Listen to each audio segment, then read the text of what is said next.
Welcome to the Three Wisemen of Divorce, Money, Psych, and Law podcast.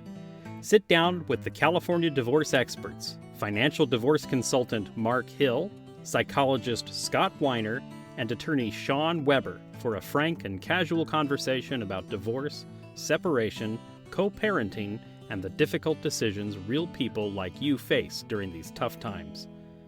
We know that if you are looking at divorce or separation, it can be scary and overwhelming. With combined experience of over 70 years in divorce and conflict management, we are here for you and look forward to helping by sharing our unique ideas, thoughts, and perspectives on divorce, separation, and co-parenting.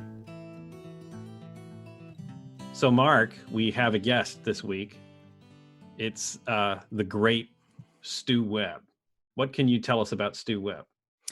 Well, Stu Webb is an attorney, now retired, but he was an attorney in Minneapolis who, in the very early 1990s, decided he could no longer do traditional family law, that he felt he wasn't helping families, and he came up with the concept of collaborative law, where two attorneys would basically agree not to go to court.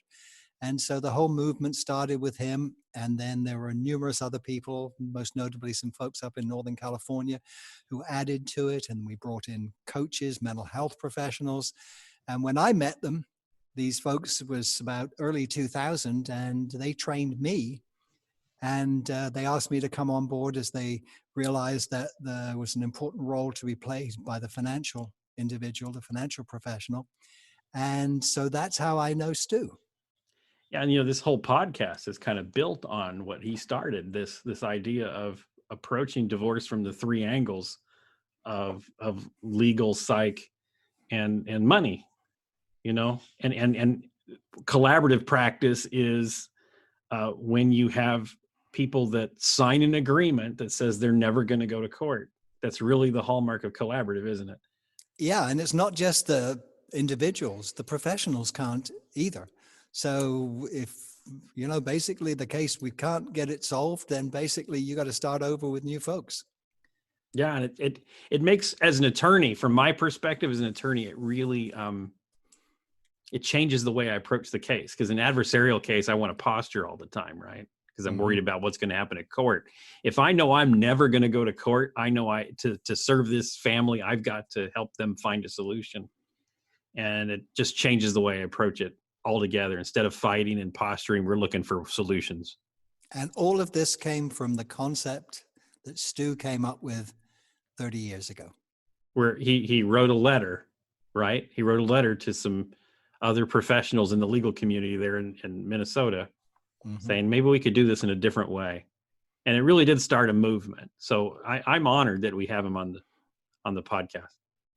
Well, guys, as I said before, Stu is we used to call him the father, but I think he has to be the grandfather now of this movement. And I was trying to tell the story about how this started, how you woke up one day and said, basically, I'm not sure I'm helping families. And was it Ron that you did the first case with? How did that work out? No, Ron was about maybe a couple years later. Got you. Okay. And he really caught fire when we had an interdisciplinary one in Minneapolis in 2000. And then Ron just got, got the bug. Yeah, he got Jesus, I think. You saved him. So if you guys are doing something now, Scott, I think you're a lawyer, but not practicing. Is that right?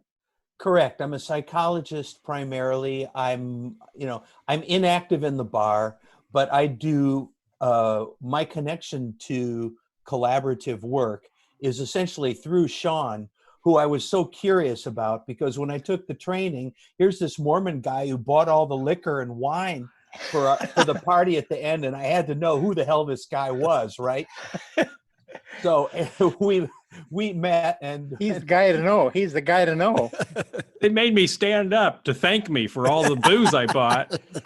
Yeah, well, I mean, this is really rare, So I became involved in doing that.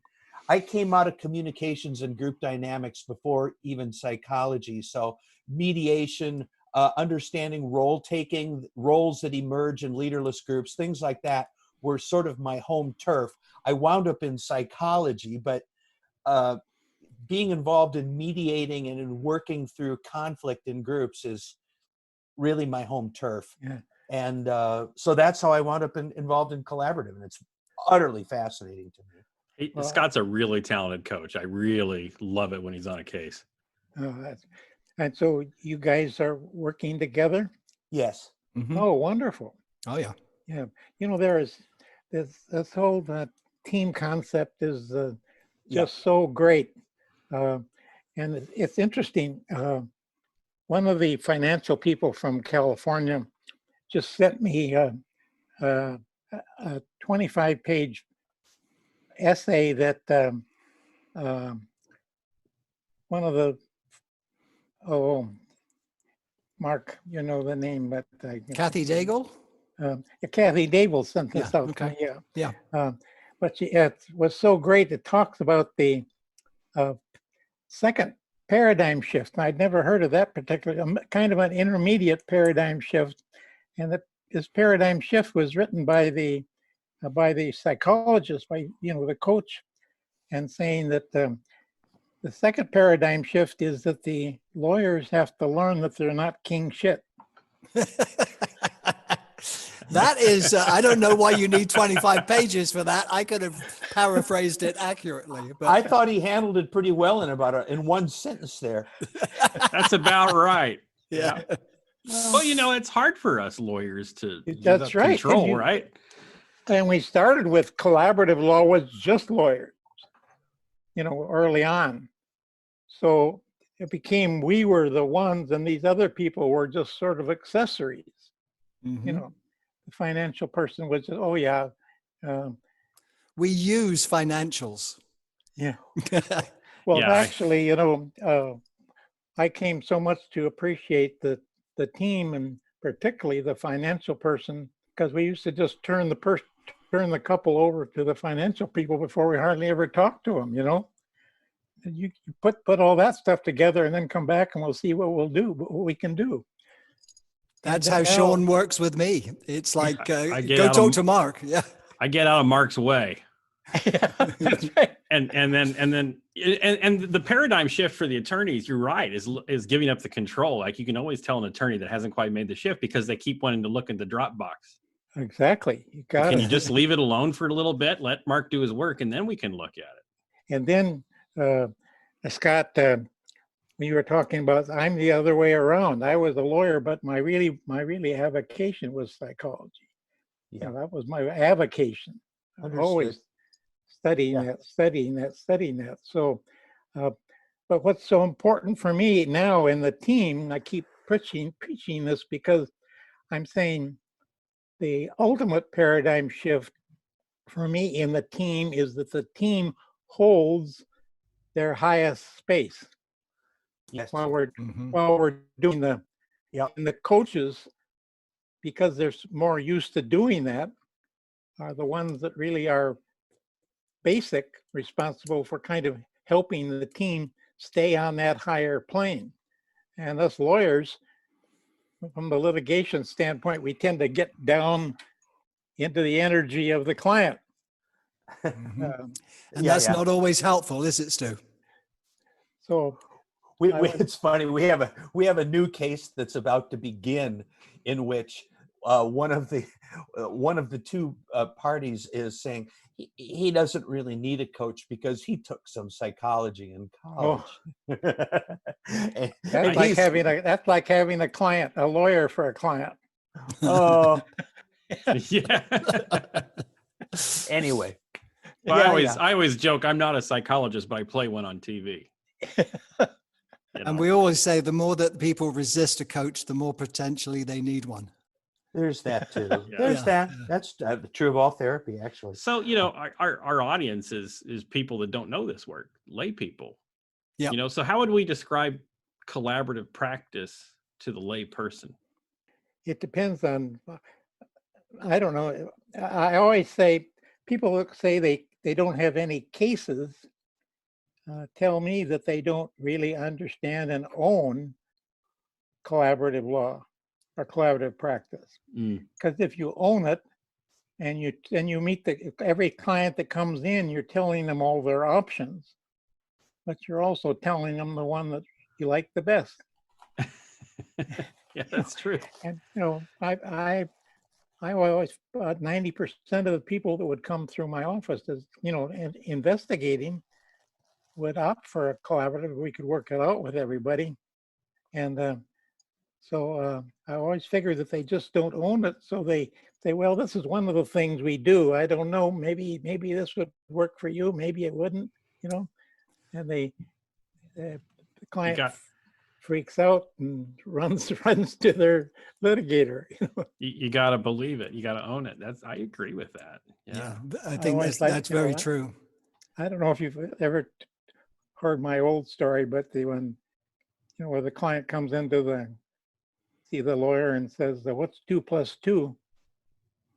The lawyer pulls his shades, shuts the door and says, what do you want it to be?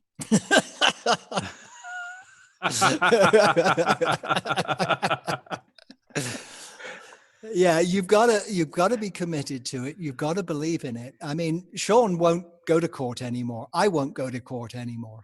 I mean, we've just drawn that line. We'll only work in alternative dispute resolution, mediation, and basically I only do co-mediation with a lawyer.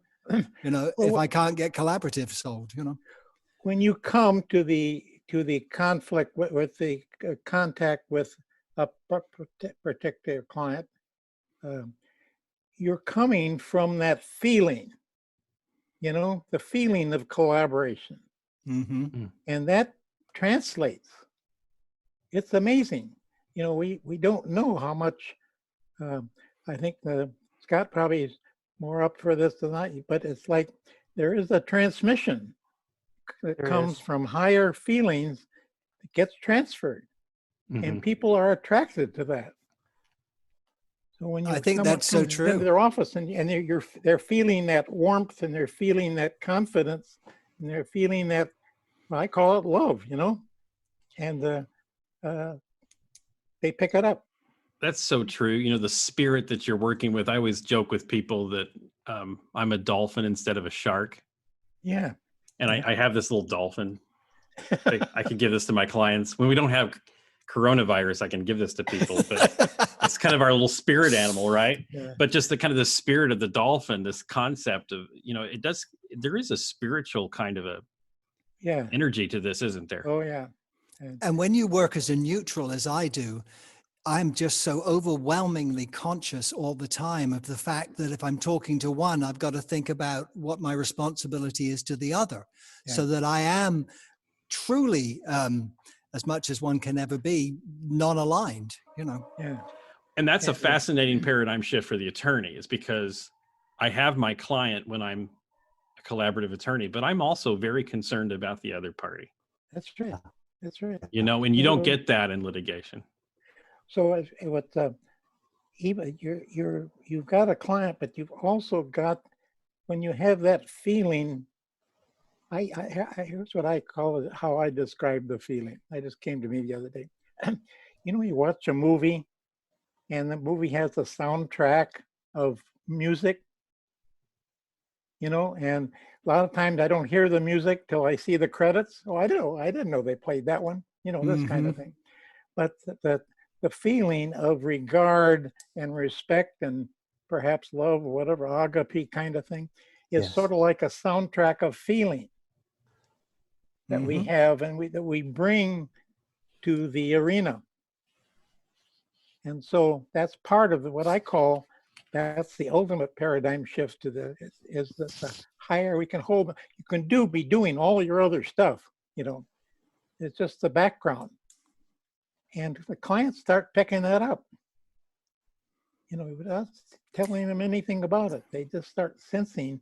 And if things are going well, then they start rising up in their feelings. And they start getting a little different view of it. All of a sudden you find your clients are kind of arguing against themselves. I had a case one time where I was representing the husband. We were buzzing along. We were working on alimony. And then we said, well, the question is, when does alimony end? I said, for instance, does it end when somebody gets married and wife gets married? And my husband, the guy, says, well, I don't think it should. Well, I said, and wife says, well, I think it should. So we're there with these two lawyers. Perfect. But that is absolutely the spirit that we're looking for. You know, it's amazing how things will fall into place when people just change the way they look at it. Yes. You know, that paradigm shift you were talking about. Well, I'm thinking of that right now during the pandemic. You know, when you take the president of the NFL, who's been crucifying this quarterback for about 5 years. Yep. And who all of a sudden says, gee, he's a nice guy. I think we ought to hire him, you know. Really? Give him 5 years of his career back. Yeah, all of a sudden there's a different view, you know. Yeah. Like a 180 shift. And that's kind of part of what happened. And one of the things about, I've been talking to teams about, let's say you've got a team and somebody on the team is kind of being off, you know, they're kind of getting caught up with what's going on. Mm-hmm. Well, we've sort of got a signal. So the team makes up a signal, kind of like remember the old Sting movie? Right. Yeah. Well, you kind of go like that to one of them. Oh yeah, I'm a little off here. I sometimes I wish we had a gong, like the Gong Show. Yeah. Look, as the neutral, my ultimate zinger is to look quizzical and say, you know, this is not feeling very collaborative. Yeah. You watch the body language change in the room when you say that. Yeah. I haven't used it very often, but a couple of times I have. Well, you know, that can also be one of those stingers, like you're not being very collaborative. You know, it's like, whoops. Really, you screwed up here. Go the other way too, you know. Yeah, it can do. But I never, it's always when there's usually something going on between you. I'm collaborative, but you're not. Exactly. Yeah, I know you are, but what am I? Yeah. I like this one. You go to somebody, an attorney has made a very strong case, you know, posturing case, and you turn to the client, you say, well, you know, your attorney did a very good job of explaining that and posturing for what would it be like if you were in front of a judge in a litigation. But what would you like to do today? And oftentimes they're really kind of relieved that they can actually have control of their own lives. Yeah.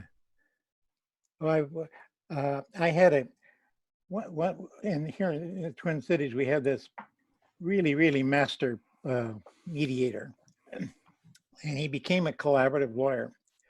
And I had a case with him, and we just started that. And he came in with the second round with a plan all laid out, everything valued and what each person should get, you know.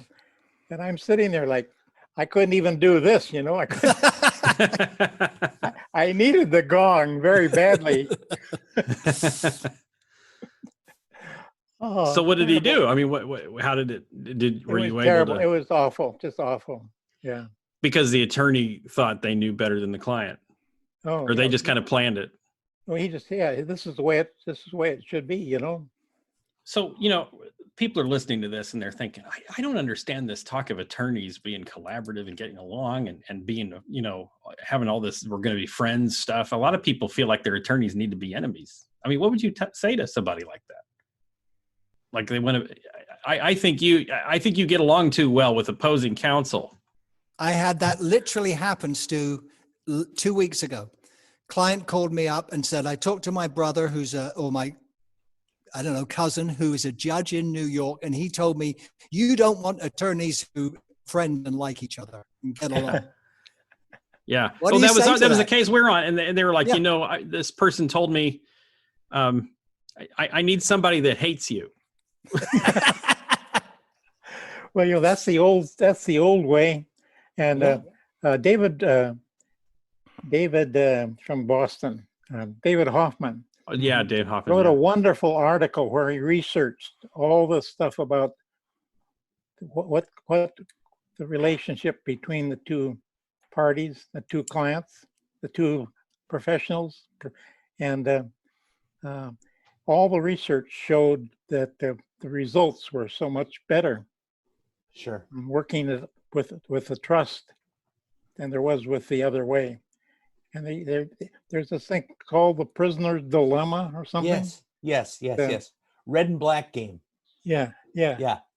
And some of those tests show that, and certainly true with experience with stories we tell, when all of a sudden somebody does that 180 shift, all of a sudden they're looking at things differently.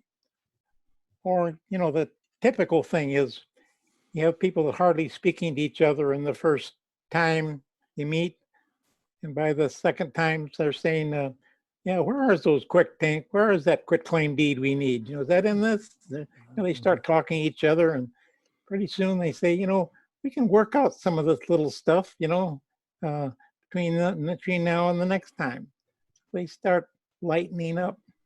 And I had a big conversation recently on ICP with on the role of the law. Mm-hmm. And it was very Boy, interesting. the lawyers love jumping in on that one, Stu. Yeah. Boy, that was a long conversation. And some people, are saying, "Oh, the law is it. That's what we got to do it," which is unbelievable unless it's some default thing that you can't do anything about, But otherwise, there's a way of lightening up that law. So yeah, you can do it that way, but you can do it this way too. You can do all kinds of things. The law is just there. It's not the foundation that we're going in with, but people have a different kind of idea about that. Well, somebody asked us that the other day, Mark, on a case. We were like, what do we have to do here? I'm like, you don't have to do anything. Yeah. What do you want to do? I want you to be in charge. Yeah. Not some legislator in Sacramento. Yeah. What do you want to do for your family? Yeah. And that laying out the goals at the beginning is really interesting. Yes. Well, so you can discover that they really have the same goals. They just have little different ideas of what's the details of the goal, Absolutely. I mean, that's one of the techniques I employ a lot. I call it the big rocks, just what are these no-brainer things that you completely agree on that are, like we want our children to be healthy. I don't know anybody that says they want their children to be unhealthy. You start there, and then you can build that foundation. I call it the big rocks, this foundation that you can work off, these goals that they can become part of their mission statement. Yeah. I'm interested in seeing how people are, since I'm not doing it anymore, how people are handling working with the Zoom. How you guys do? You should, CP Cal, Collaborative Practice California, we're doing a weekly webinar talking about this issue, and we have a town hall, and it's actually, I'm finding Zoom in some ways is superior. Yeah. One of the things I found is that that in Zoom, there's a little space between you and the other person. And that's very helpful for the lawyer. Yeah. We tend to get caught up with the emotions of the client. On the other hand, I have a conversation with coaches, and some of the coaches say they have to work harder on the Zoom because they miss the action of watching what's going on with the clients verbally and facially and body language and this kind of stuff, kind of it intuitively takes that in. Now they have that short, so it's harder for them to work than it was before. That's interesting. I don't entirely agree with that. I think that it's easier it's so easy to set up a meeting on Zoom, and people have much more freedom to do that. And that's very nice. But I think that it's probably harder for the client to experience, what I can get. They don't get to see when I do that. They don't get to hear it and feel it right in person. And I think that's a lot of what therapists do Yeah. that. Good ones do that. That's like Yeah. I mean, I know a little bit apocryphally from what Shawn and Mark have said about you. All good therapists are Buddhists, Say what? All good therapists are Buddhists. We we do try to send some peace to these people in the course of this, what is, purportedly and rationally a very turbulent, hard time. Yeah. It's a time of suffering. Yeah. And people are attached to their positions, and they're attached to their, and to help them detach and see the bigger world of their life that's coming is not, physical presence helps with that. And It also, does. what comes to mind when you say that is that at some moments of some particular situations where there's been silence, deep, deep, deep silence, and the lawyers have resisted jumping in with their words, and the silence deepens and deepens and deepens, and finally one of the parties says, well, I may be crazy, but I'd be willing to do such and such. And it's something you could never possibly, the other attorney could never say, why don't you do such and such, Oh, that's so funny. And they come up with some idea, and everybody looks at it and says, geez, that might work. Those are my favorite moments. Yeah. Yeah, and I letting that agree. silence happen, that is a hard thing for practitioners to do, is to just Right. shut It the is. hell up and let the magic happen, Back Well, when I started for E.F. Hutton back in 1982, they sent me on a sales course. And it was a guy from IBM who came in, and he said, okay, he says, once you ask for the order, you shut the hell up, because the first person to speak loses. And he said, I once sat there for 10 minutes waiting for the guy to answer. And guess what? I broke the silence, and he didn't buy. He said he must have read the same book as me. But you're right in that regard. If you can allow the silence to happen and not become so uncomfortable, which I have a problem with, I want to jump in and fix it. So I have to guard in that in myself. And they're paying me for my time, and I should be here and available. But at the same time, I think about when I'm doing public speaking. If I've got people talking at the back, I'll just shut up. I'll just go completely quiet. And you know what? People start looking around, and the people at the back realize what's going on. And I'll just say, thank you. And then I'll continue. No rudeness about it. It's just, I shut up. And that silence makes everybody uncomfortable, and then they want to fix it. And I see that, and that's how you get people to shut up. We have a Zoom here at our apartment building, and we have about 20 people show up. And I started it, so I was doing the hosting of it, and it's terrible to have a lawyer like me hosting something like that, because I'm filling up every little possible silence. I'm jumping in, So my wife politely says she thinks maybe she should do it. And she just sits there and waits for somebody to show up with something, then they start having the conversation, She just sits there and smiles. And Well, Mark, I think that's all the time we have today.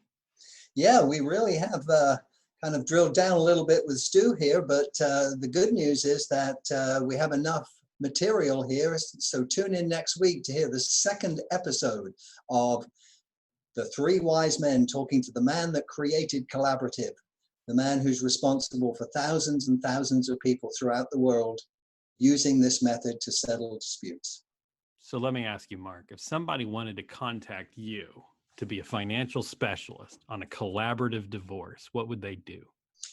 They would go to my website. My company is Pacific Divorce Management, and the website is pacdivorce.com, PACDIVORCE.com. Okay, well, and if you want to get a hold of me, Shawn Weber, to be your collaborative divorce attorney, or for any of your dispute resolution needs, go to WeberDisputeResolution.com. That's Weber with one B. weberdisputeresolution.com. And Scott, how would they get a hold of you if they needed a coach? They would call me. That's what they would do. And they would call me at 619-417-5743. I'm Dr. Scott Weiner, and they could call me. Thanks for listening to another episode of the Three Wisemen of Divorce: Money, Psych, and Law. If you like what you heard, be sure to subscribe, leave us a review, and share with others who may be in a similar place. Until next time, stay safe, healthy, and focused on a positive, bright future. This podcast is for informational purposes only. Every family law case is unique, so no legal, financial, or mental health advice is intended during this podcast. If you need help with your specific situation, feel free to schedule a time to speak with one of us for a personal consultation.